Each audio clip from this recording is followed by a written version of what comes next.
pencarian hari ke-8 pada pasca bencana longsor di Jalan Lintas Nasional Sumatera Papua Barat.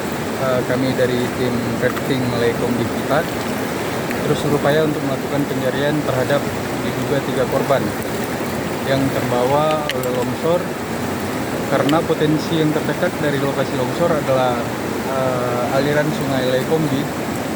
Jadi tim menyisir dari hulu hingga ke hilir. Namun hingga saat ini belum ditemukan keberadaan para korban. Demikian. Bang, sejauh ini Bang, anak tim dari Lekombi kita, rafting Lekombi kita turut juga bersama dari tim Polres Sibu Salam Bang ya, dan Brimob Bang ya. Tim Lekombi kita juga diturut di dalam perahu dari Brimob dan polisi, serta didampingi oleh aparat dari TNI.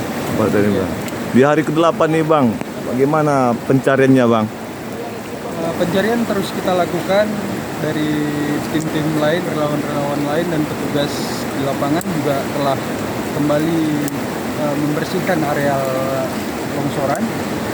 Untuk Lekombi kita tetap menyisir di aliran sungai. Sejauh ini tidak ada kendala apapun kecuali cuaca yang tidak bisa untuk dipaksakan dalam pengarungan. Untuk jadwal dari relawan Bang, tim rafting Lekombi kita, sampai kapan dilakukan terus pencarian Bang? Upaya pencarian akan terus kita lakukan hingga kesepakatan petugas dan tim relawan pencarian ini akan dihentikan. Oke baik, terima kasih Bang.